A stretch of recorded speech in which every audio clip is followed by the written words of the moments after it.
ಕಾರ್ಗಿಲ್ ವಿಜಯ ದಿವಸದ ಈ ಒಂದು ಅತ್ಯಂತ ಪವಿತ್ರವಾದಂಥ ಮತ್ತು ಒಂದು ಶುಭ ಸಂದರ್ಭದಲ್ಲಿ ನಮ್ಮ ಮಂಗಳೂರಿನಲ್ಲಿ 1971 ಯುದ್ಧದಲ್ಲಿ ಭಾಗವಹಿಸಿದ್ದಂಥ T-55 ಟ್ಯಾಂಕನ್ನು ಇವತ್ತು ಲೋಕಾರ್ಪಣೆಗೊಳಿಸುವಂಥ ಕಾರ್ಯಕ್ರಮವನ್ನು ನಾವೆಲ್ಲರೂ ಇಡೀ ಮಂಗಳೂರಿನ ನಾಗರಿಕರು ಸೇರಿ ದಕ್ಷಿಣ ಕನ್ನಡ ಜಿಲ್ಲೆಯಲ್ಲಿ ಸೈನ್ಯದಲ್ಲಿ ಕೆಲಸ ಮಾಡಿದಂಥ ಎಲ್ಲ ಸೈನಿಕರಿಗೆ ಸಮರ್ಪಣೆಯನ್ನು ಇದನ್ನು ಮಾಡಿದ್ದೇವೆ. ನಾನು ಆಗಲೇ ಅಲ್ಲಿ ಮಾತನಾಡುವಾಗ ಹೇಳಿದಾಗೆ T-55 ಟ್ಯಾಂಕ್ ಅನ್ನುವಂಥದ್ದು ಕೇವಲ ಒಂದು ವಸ್ತು ಅಲ್ಲ, ಅದು ಕೇವಲ ಒಂದು ಶಸ್ತ್ರಾಸ್ತ್ರವೂ ಅಲ್ಲ, ಅಥವಾ ಒಂದು ಉಕ್ಕಿನ ಒಂದು ಯಂತ್ರವೂ ಅಲ್ಲ. ಅದೊಂದು ಜೀವಂತ ಸಾಕ್ಷಿ ನಮ್ಮ ಸೈನಿಕರ ಸಾಹಸ, ತ್ಯಾಗ, ಈ ಭಾರತೀಯ ಸೈನ್ಯದ ಪರಂಪರೆಗೆ ಮಾತ್ರ ಅಲ್ಲ, ಈ ದೇಶದ ಭವಿಷ್ಯವನ್ನು ನಿರ್ಮಾಣ ಮಾಡೋದಲ್ಲಿ ದೇಶದ ಇತಿಹಾಸದಲ್ಲಿ ಅದೆಷ್ಟೋ ಸಾಹಸ ಗಾಥೆಗಳನ್ನು ರಚಿಸಿದಂಥ ಸೈನಿಕರ ತ್ಯಾಗ, ಪರಿಶ್ರಮ, ಬಲಿದಾನಕ್ಕೆ ಒಂದು ಜೀವಂತ ಸಾಕ್ಷಿ T-55 ಟ್ಯಾಂಕ್. ಮಂಗಳೂರಿನ ಯುದ್ಧ ಸ್ಮಾರಕದಲ್ಲಿ ಇದನ್ನು ಇಡಬೇಕು, ಜನರಿಗೆ ಇದನ್ನು ನೋಡುವಂಥ ಅವಕಾಶ ಕೊಡಬೇಕು, ಇದರ ಹತ್ತಿರ ಬಂದು ಇದರಿಂದ ಪ್ರೇರಣೆಯನ್ನು ಪಡಿಬೇಕು. ಇದರ ಮುಖಾಂತರ ಭಾರತದ ಸೈನಿಕರ ಸಾಹಸ ಗಾಥೆಗಳನ್ನು ತಿಳ್ಕೊಳ್ಳುವಂಥ ಒಂದು ಪ್ರಯತ್ನ ಮಂಗಳೂರಿನ ನಾಗರಿಕರಲ್ಲಿ ಆಗಬೇಕು ಅನ್ನುವಂಥ ಒಂದು ಕಲ್ಪನೆಯನ್ನು ನಾನು ಸಂಸತ್ ಸದಸ್ಯನಾದ ಮೊದಲ ದಿವಸದಲ್ಲಿ ಇಟ್ಟಿದ್ದೆ.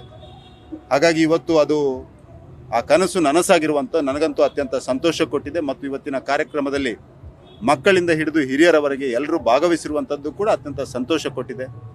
ನಮ್ಮ ಶಾಸಕರಾದಂಥ ವೇದವ್ಯಾಸ್ ಕಾಮತ್ರು, ನಮ್ಮ ಮಾಜಿ ಶಾಸಕರಾದಂಥ ಕ್ಯಾಪ್ಟನ್ ಗಣೇಶ್ ಕಾರ್ಣಿಕರು ಮತ್ತು ಎಲ್ಲ ಮಾಜಿ ಸೈನಿಕರ ಸಂಘದ ಎಲ್ಲ ಸದಸ್ಯರು, ವಿಧಾನ ಪರಿಷತ್ನ ಸದಸ್ಯರಾದ ಕಿಶೋರ್ ಕುಮಾರ್ ಅವರು ಎಲ್ಲರೂ ಇದ್ಕೊಂಡು ಇವತ್ತು ಇದನ್ನು ಲೋಕಾರ್ಪಣೆಯನ್ನು ಮಾಡಿದ್ದೇವೆ.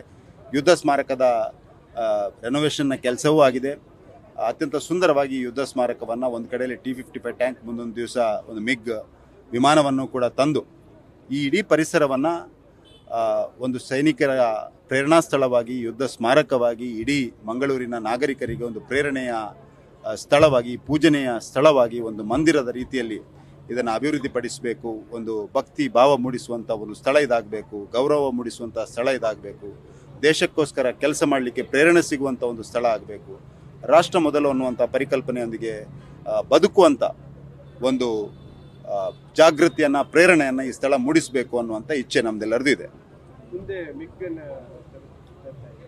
ಅದನ್ನು ತರುವಂಥ ಪ್ರಯತ್ನವನ್ನು ಕೂಡ ನಾವು ಮಾಡ್ತೇವೆ. MiG-29 ಈಗಾಗಲೇ ಅದು ಫೇಸ್ ಔಟ್ ಆಗಿದೆ. MiG-21 ಫೇಸ್ ಔಟ್ ಆಗಿದೆ. ಅದನ್ನು ಕೂಡ ಒಂದು ತರುವಂಥ ಪ್ರಯತ್ನವನ್ನು ನಾವು ಮಾಡ್ತೇವೆ. ಇದು ಪ್ರಾಸೆಸ್ ಸ್ವಲ್ಪ ಉದ್ದ ಇರ್ತದೆ, ಹಾಗಾಗಿ ಖಂಡಿತವಾಗಿಯೂ ಅದನ್ನು ಕೂಡ ತರುವಂಥ ಪ್ರಯತ್ನವನ್ನು ಮಾಡ್ತೇವೆ. ಒಟ್ಟಾರೆ ಮಂಗಳೂರಿನಲ್ಲಿಯೂ ಕೂಡ ಒಂದು ಸೈನಿಕ ವಸ್ತುಗಳು, ಸೈನಿಕ ಸಂಸ್ಥೆಗಳು, ಮುಂದೆ ನಮ್ಮ ಪ್ರಧಾನಮಂತ್ರಿ ನರೇಂದ್ರ ಮೋದಿಯವರ ಒಂದು ಕನಸಾದಂಥ ಕೋಸ್ಟ್ ಗಾರ್ಡ್ ಅಕಾಡೆಮಿ ಕೂಡ ಮಂಗಳೂರಿಗೆ ಬರುವಂಥದ್ದಿದೆ.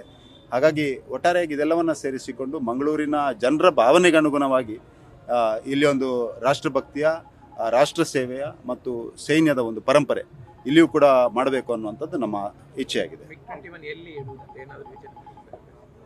ನಮ್ಮ ಕನಸದು, ಅದಕ್ಕೆ ಪ್ರಯತ್ನ ಪ್ರಾರಂಭ ಆಗಿದೆ. ಬಂದ ನಂತರ ಸೂಕ್ತವಾದ ಸ್ಥಳದಲ್ಲಿ ಇದನ್ನು